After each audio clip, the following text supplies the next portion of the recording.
Hai guys, selamat datang kembali di channel Viral Sosmed. Ini adalah video bagian ke-17 dari playlist seni melepaskan beban batin, Letting Go. Pernahkah kamu merasa capek, lemas, atau kehilangan gairah padahal kamu nggak sedang melakukan pekerjaan berat? Hati-hati, itu mungkin bukan kurang tidur, melainkan energi kamu sedang bocor. Mari kita lanjutkan pelajaran kita.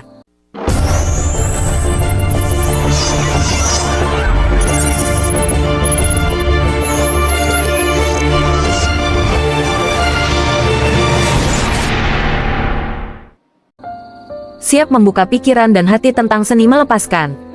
Kita akan bedah poin-poin penting yang sering kita lupakan, bahwa sebagai manusia, kita ini sejatinya adalah energi being. Coba deh, kita lihat energi itu seperti uang. Kalau punya uang, kita pasti mikir-mikirkan mau diinvestasikan kemana. Jangan sampai diinvestasikan ke tempat yang gak menguntungkan.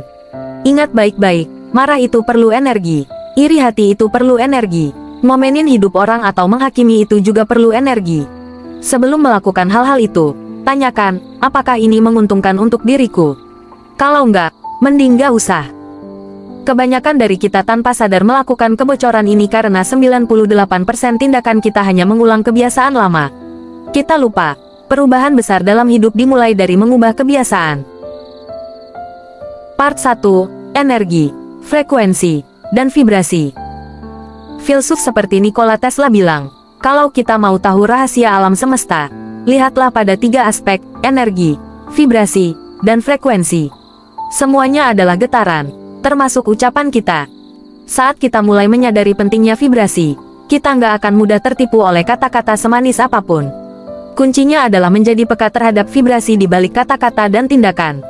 Dalam perspektif letting go, ada 2 jenis energi. Yang positif disebut power konstruktif, dan yang negatif disebut force destruktif.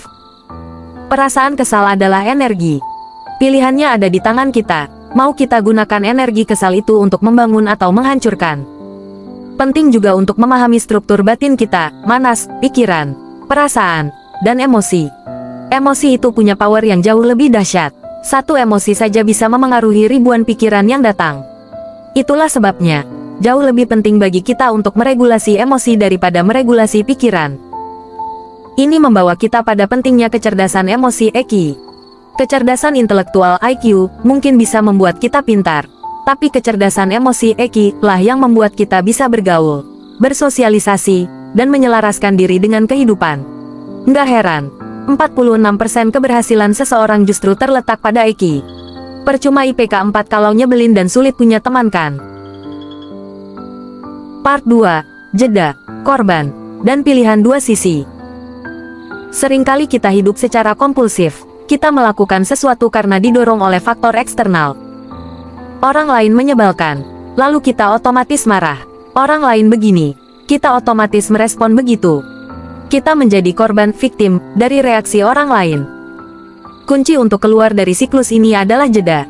Saat ada peristiwa event, dan kita memberikan reaksi, reaction, jeda adalah ruang sakral yang memisahkan keduanya.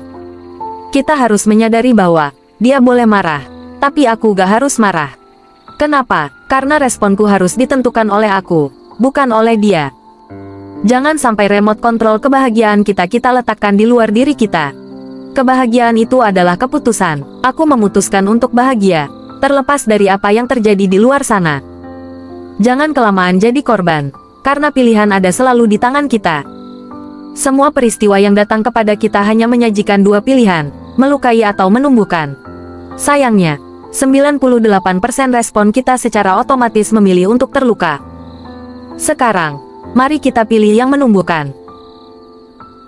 Part 3, Seni menyembuhkan masa lalu dan melepaskan belenggu. Kita memiliki kesempatan untuk memilih, apakah kita mau melepaskan gangguan-gangguan emosional atau menahannya. Jalan menuju pelepasan ini dimulai dari tahap kesadaran. Ada 2 fase bahaya. 1. Saya tidak tahu kalau saya tidak tahu.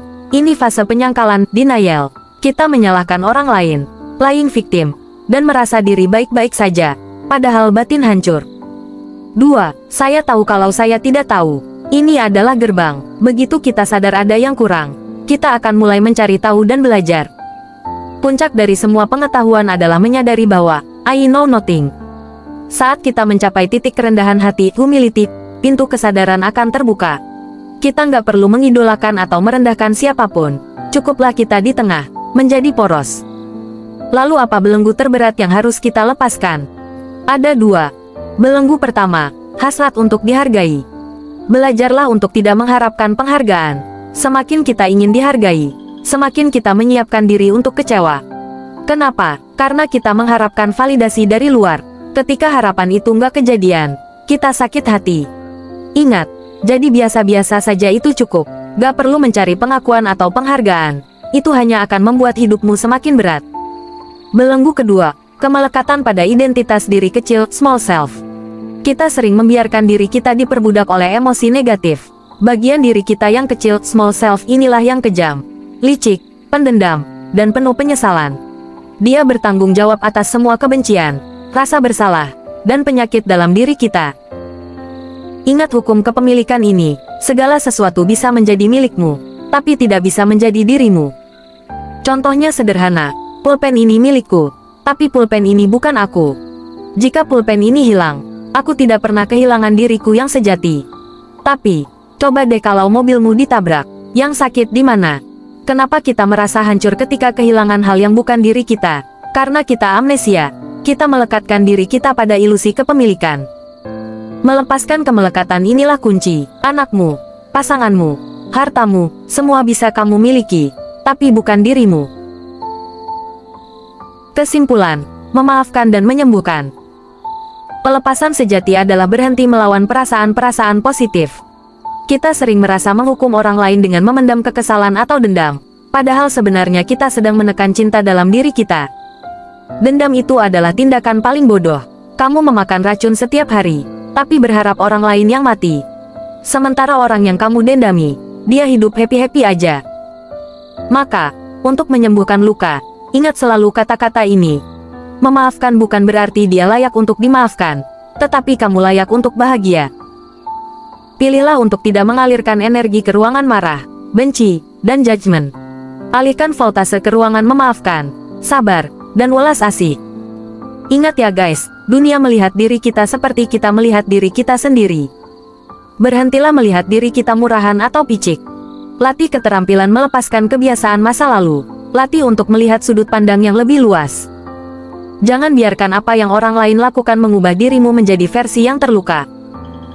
Pilihannya ada 2, makin terluka, atau bertumbuh. Mari kita pilih untuk terus bertumbuh, karena yang akan selalu menemani kita sampai kapanpun hanyalah diri kita sendiri. Terima kasih sudah ikut hadir untuk belajar bersama. Sampai bertemu di perjalanan kesadaran berikutnya. Sampai ketemu di video bagian 18 playlist seni melepaskan beban batin. Letting go.